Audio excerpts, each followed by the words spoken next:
Tava com saudade de você, parceiro. Ó, que maravilha. Depois de aquela chinelada de 4-0, rolou aquele mega desabafo. Aí todo mundo ficou escrevendo lá, parceiro, que maravilha. E hoje a gente tá nesse sábado aqui, gostoso. Olha que sol bonito, ó, que maravilha. A gente tá aqui nesse sábado gostoso. Tô com meu uniforme aqui da Rádio Botafogo, do nosso fogão. E eu resolvi bater um papo, uma divisão, né? A gente fica dividindo o trabalho igualmente aqui entre os integrantes. E durante o dia a gente precisa fazer aquelas matérias, né? Publicar aquelas matérias do site que vocês veem aí de vez em quando. E acaba que hoje eu olhei lá, hoje é meu dia, no sábado, e não tinha muita coisa bacana para eu poder divulgar. Aí eu pensei assim, pô, quer saber? Eu acho que eu vou fazer uma live de manhã, porque preciso falar algumas coisas. E aqui já tá o Emílio Adams, já tá o Guilherme Pinto Zincone. Pô, gostei desse nome, Zincone. E, obviamente, cara, esse live é um pouquinho improvisado, eu não tô no meu cenário, mas o cenário aqui é bem mais bonito. Olha que maravilha, parceiro. Não vou entrar nessa piscina não, porque tá frio pra cacete. E é o seguinte, eu queria falar algumas coisas, porque eu tô lendo esse livro aqui, ó. 95, A Tua Estrela Brilha, dos gloriosos Cláudio Portela e também no genial Rafael Cazé, com direito a um prefácio de Túlio Maravilha, ninguém mais, ninguém menos do que Túlio Maravilha. Luiz Henrique tá falando aqui, bom dia, estou esperançoso com o nosso fogão. A gente nunca aprende, Luiz, a gente nunca aprende.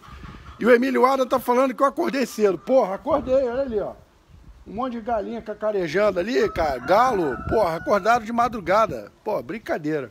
O Felipe Lima tá dando um joinha. E é o seguinte, cara, como eu disse, eu tô lendo esse livro aqui, 95, A Tua Estrela Brilha. Se você ainda não comprou, eu recomendo que você compre, porque esse livro aqui é muito bacana, principalmente para quem viveu aquela época, né? Aquela época mágica lá de 1995. Mas teve um capítulo aqui que me trouxe uma vontade imensa de debater e discutir com vocês, meus amigos da Rádio Botafogo. E eu vou ler um pedacinho aqui para vocês. Filha... Tá bom. Ah, chegou minha filha aqui. Filha, o papai acabou de falar que tá na Rádio Botafogo. Tá bom. Agora vai lá. Vai lá. Ó, tá suja. A piscina tá suja. Pessoal, desculpa aqui, mas sabe como é que é? A criança é fogo. Deixa eu fechar o portão aqui, ó. Vim aqui pro cantinho pra gente poder fazer a live. Aí a minha filha tirou a figurinha das bonecas LOL lá e aí ficou toda empolgada e quis falar comigo. Mas desculpa aí, vamos voltando aqui. Então, tem um capítulo que ele chama de As Pedras do Caminho. E é o seguinte, aí ele fala sobre o Márcio Teodoro, né, que foi aquele nosso zagueiro que cometeu um erro na Guanabara, né? Mas uma coisa que me chamou muita atenção, ele fala sobre alguns problemas que o Botafogo estava vivendo. Deixa eu apoiar o livro aqui, para ficar mais fácil de eu ler. Espera aí. Deixa eu procurar aqui exatamente a parte. Tem uma parte que ele fala aqui, ó. A falta de estrutura do clube era de assustar. Que o diga René Weber, assistente de Paulo Autuori, entre aspas. Eu estava maravilhado em poder trabalhar num clube com a grandeza do Botafogo. E o Paulo Autuori, ansioso por assumir o time daqui. Mas logo no primeiro treino, nos chocamos com a realidade. Me lembro até hoje do Ronaldo Torres, que era o preparador físico, me mostrando a bicicleta ergométrica que havia no vestiário. Era daquelas que quando você pedala, o guidão vai para frente e para trás. Com certeza era dos tempos do Garrincha. O campo do estádio Martins, o campo do estádio Caio Martins estava em reforma para que pudesse abrigar os jogos durante o Campeonato Brasileiro. O jeito era buscar outros locais para treinamento. Aí o pessoal começa a dar um monte de relato aqui, tanto o Túlio quanto o Wilson Gotardo, o Maurício, o Sérgio Manuel. E ele falava uma coisa assim, que me marcou bastante, né? Aquele time, ele foi campeão, mas ele chegou a ficar com 5 meses de salários atrasados. 5 meses de salários atrasados. E aí o que acontece na prática, né? A gente fica hoje com essa visão de que o Botafogo ele está falido. E aí as pessoas, por falta de memória mesmo, né? Muita gente não viveu aquela época, acaba associando a pindaíba que o Botafogo vive hoje a uma má gestão do Maurício Assunção.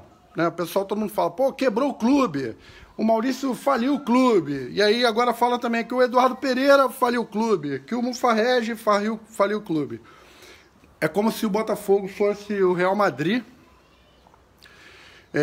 ou o Barcelona, com as dívidas todas sanadas, uma saúde financeira muito grande, e de repente, de uma hora para outra, por um problema de gestão, o clube realmente tenha se afundado. Não, não é assim. O problema do Botafogo ele vem de longa data. E para quem não viveu muito aquela época, eu vou contar uma pequena história, né?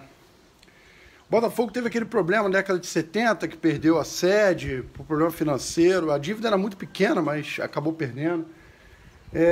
Por conta de posturas amadoras que a nossa diretoria sempre teve, sempre historicamente teve. Talvez seja a diretoria amadora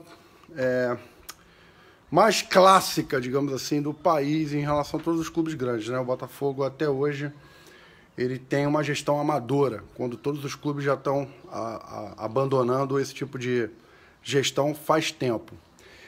E na década de 80 era muito comum os bicheiros se associarem a um clube de futebol. Eu não vou discutir por que isso, até porque eu vou estar sendo leviano, não sei se era... Enfim, quais eram os motivos que os bicheiros se alinhavam ao futebol, né? A gente pode imaginar, mas eu não posso afirmar isso aqui. Mas o Fluminense tinha um, o Bangu tinha outro, e em 86 o Botafogo teve um, que era o Emil Pinheiro. Ele chega ao Botafogo, de repente o Rafael Cazé pode até me corrigir aí, mas ele chega ao Botafogo para tentar cumprir uma promessa que ele havia feito no leito de morte do filho dele, que era um botafoguense doente, e ele queria fazer o Botafogo ser campeão de novo, em homenagem ao filho que havia falecido.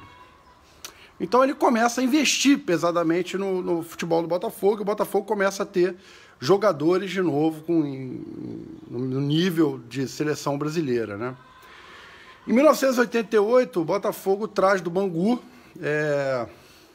jogadores importantes, né, como Paulinho Criciúma, Mauro Galvão, se eu não me engano, o próprio Gotardo, e a estrela do Bangu, que era o Marinho. Marinho era um excelente jogador, que jogava inclusive na seleção brasileira. Infelizmente, houve uma tragédia, literalmente uma tragédia na vida do Marinho. Ele perdeu o filho afogado na própria piscina de casa. E isso afetou psicologicamente aquele jogador, e ele não rendeu muito bem no Botafogo. E aí o Emil ele consegue cumprir a promessa dele em 89. Ele faz aquele time de 89 que todo mundo lembra, de cor aí, o Botafogo é campeão. Em 90 ele não só é campeão agora em cima do Vasco, como ele também demonstra força nos bastidores para vencer o Vasco. Porque enfim, teve uma discussão lá, né? Porque o Eurico tentou virar a mesa lá, e o Botafogo também conseguiu ser campeão em 90. Em 91 ele fez um bom ano, mas em 92 talvez tenha sido o ano que o Botafogo teve o melhor time daquela década ali. O time era muito forte.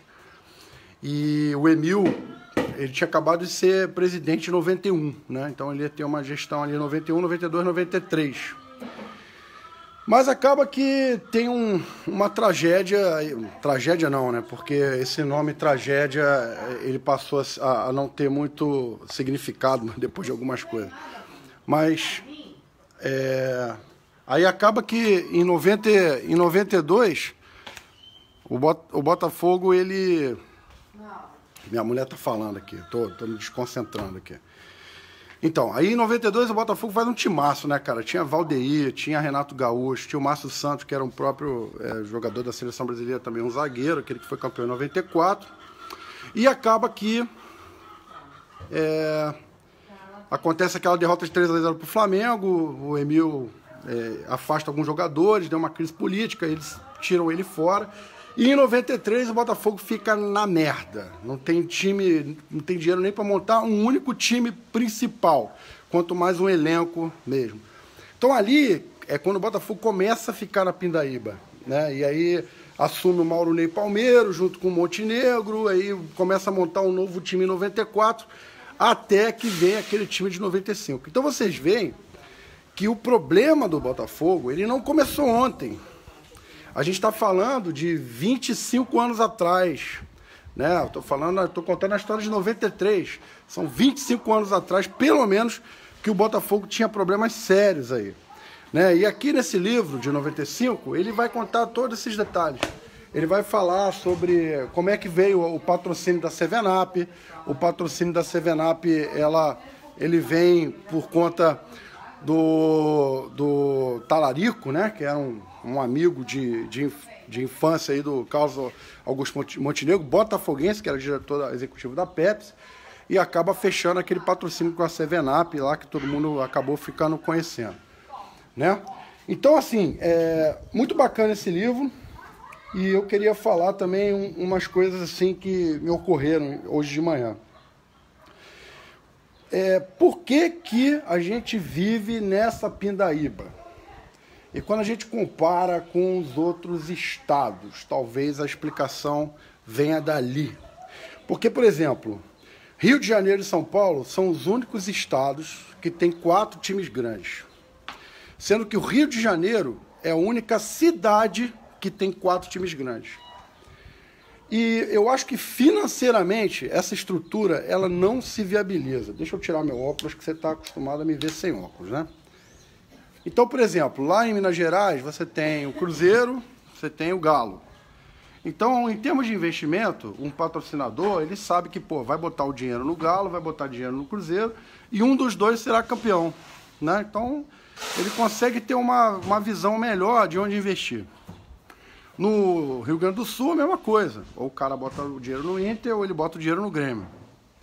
Em São Paulo, que é uma cidade muito rica, mais rica do país, é o estado mais rico do país, o cara tem 3 times que ele pode investir, que é o Corinthians, o Palmeiras e o São Paulo. E em uma outra cidade chamada Santos, você tem um outro clube improvável de ser grande, que é o Santos, que é enorme, mas como ele não faz parte de um grande centro, como é São Paulo, ele acabou sendo importante porque aproveitou uma grande oportunidade que teve na década de 50 e 60. Então, assim, São Paulo, ele até tem uma estrutura financeira para justificar e tornar sustentável 4 times naquele estado. Mas você vê que nem mesmo na cidade você tem 4 times grandes. Agora, no Rio de Janeiro, que é uma cidade rica também, mas não tanto quanto São Paulo, você tem 4 times grandes. E tinha até mais, né? Com o tempo eles deixaram de ser. Justamente porque é difícil viabilizar uma estrutura dessa. Então, é fundamental, porque com o passar do tempo,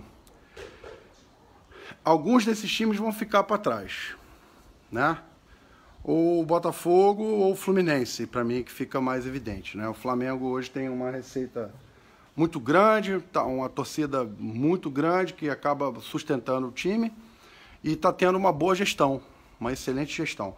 O Vasco, ele está vivendo uma crise política muito grave, que de repente pode até afundar de vez o clube. Mas o Vasco, ele é o mais jovem dos 4, né? E ele cresceu porque no passado ele tinha um investimento muito grande e ele era sustentado pela comunidade portuguesa, que inclusive a história do Vasco é belíssima, né? Muito bonita mesmo. lutando contra um monte de preconceito, não só na parte do racismo, mas também até mesmo a maneira que o Vasco constrói São Januário. É uma história muito bonita. E aí você tem Botafogo e Fluminense.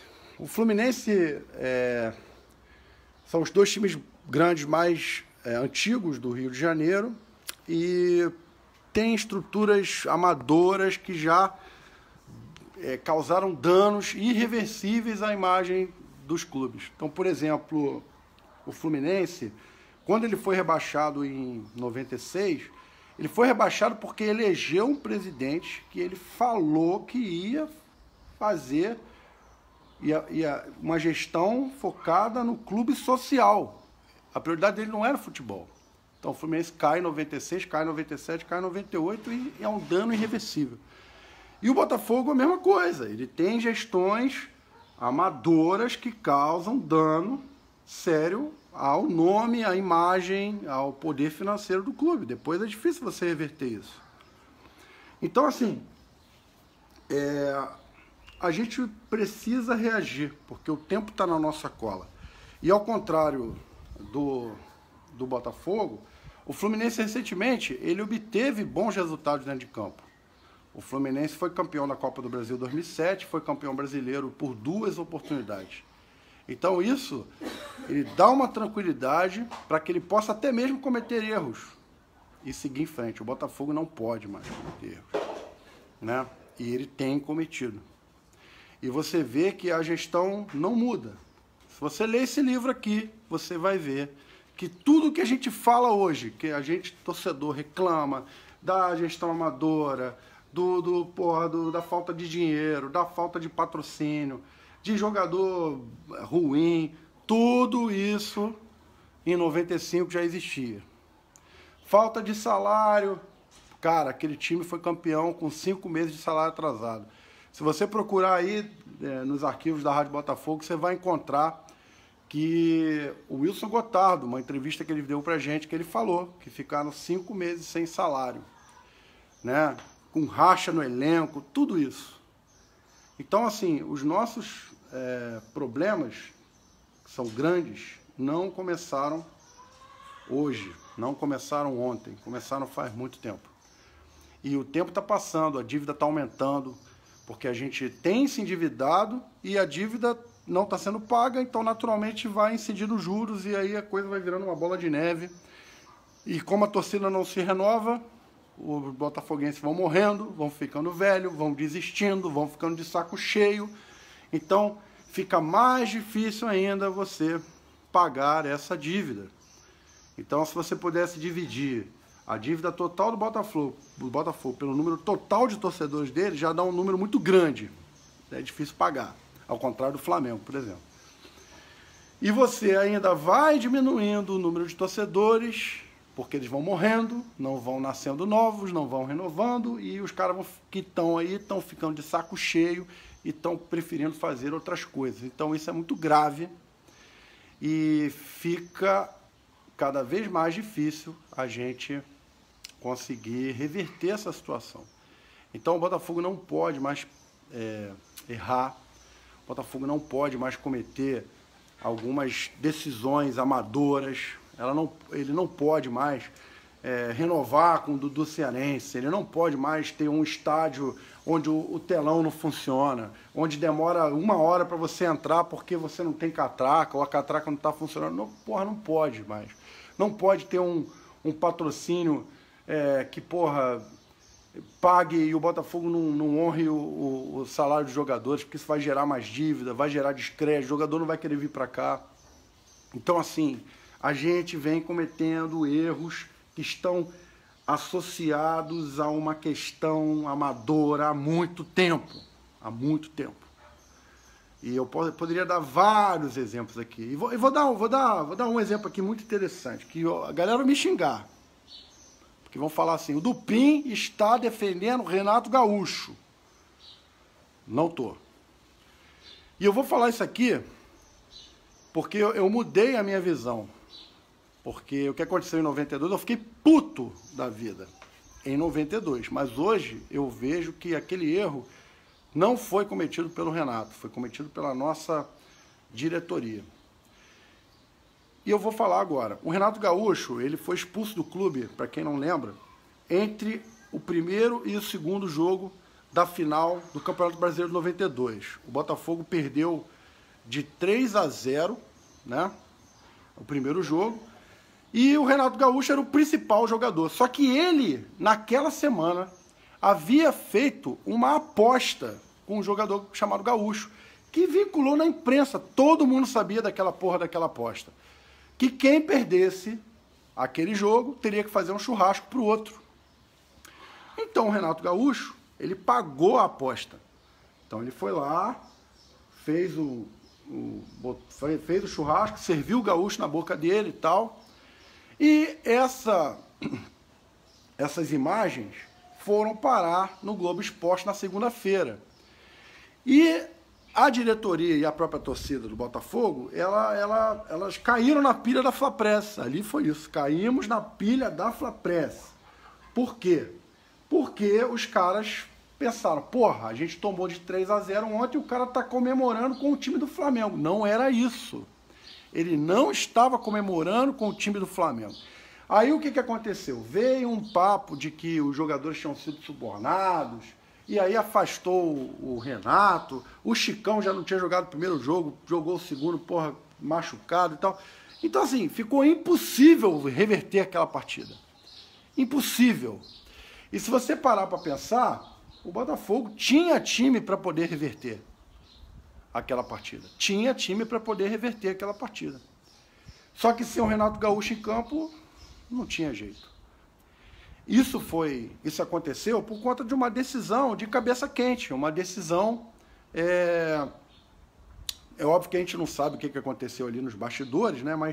Mas aquela decisão foi motivada, não por conta dos bastidores, mas foi motivada por conta da pressão que veio da arquibancada.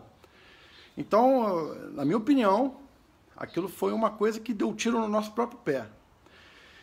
Em 2007, aconteceu exatamente a mesma coisa.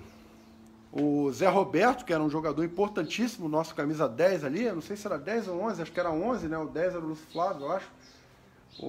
Naquela época eu não tenho muita certeza, né? Mas enfim, era um jogador importantíssimo e na fase final do Campeonato Brasileiro, uma fase decisiva, que o Botafogo precisava dele, ele foi afastado.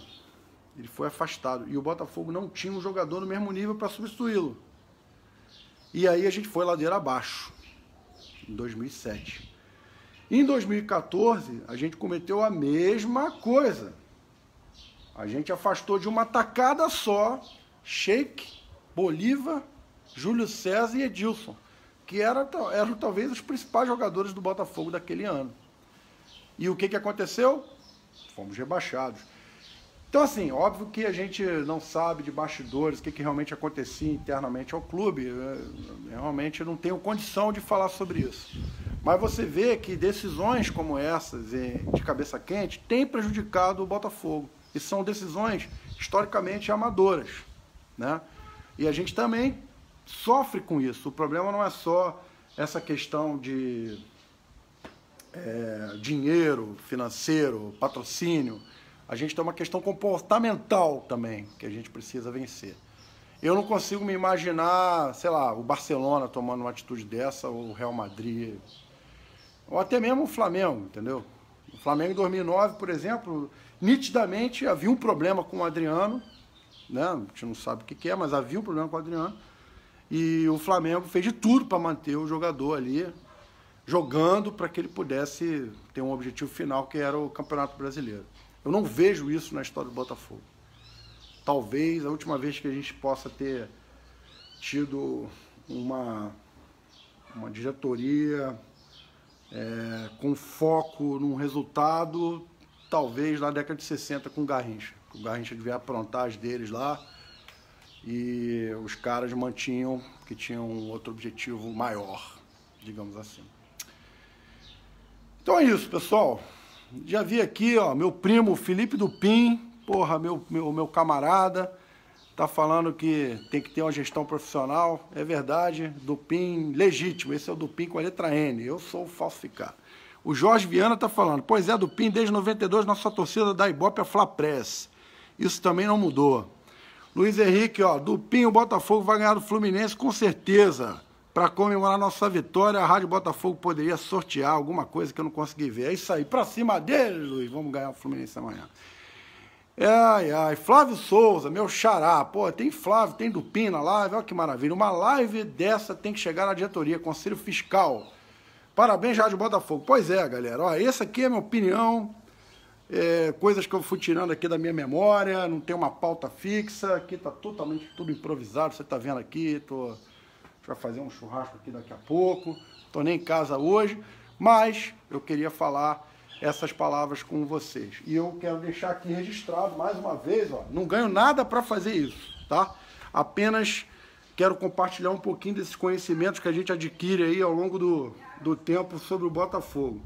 Leiam esse livro aqui, 95, A Tua Estrela Brilha, dos brilhantes Cláudio Portela e o Rafael Cazé, que para mim, Rafael Cazé, é o maior escritor atual do Botafogo. Ele está ocupando a cadeira do imortal Roberto Porto.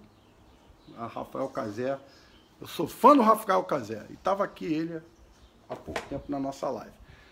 Beleza, galera? Então, eu queria aproveitar, agradecer para aparecer a força dada por esse programa, agradecer todas as mensagens que eu recebi ao longo da semana, depois daquela live lá de 4-0, porra, a gente tomou uma live de 4-0 e a galera ainda fica feliz comigo, que maravilha! Obrigado mesmo, pessoal, aí, pela todas aquelas palavras de carinho.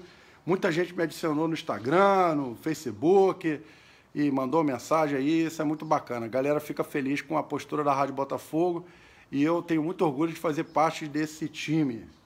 Então, obrigado aí por todas as mensagens. Vamos fazer um pensamento positivo. Hoje a informação que saiu ali no Globoesporte.com foi que chegou um dinheiro lá no clube, deram uma grana lá para os jogadores, mais do que justo, a galera tem que receber o salário.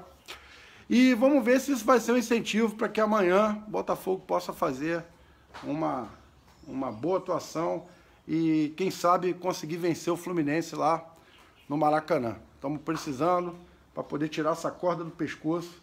Lembrando que o Botafogo ele é o 15º lugar, mas em aproveitamento ele é o 16º, ou seja, o primeiro time fora da zona de rebaixamento.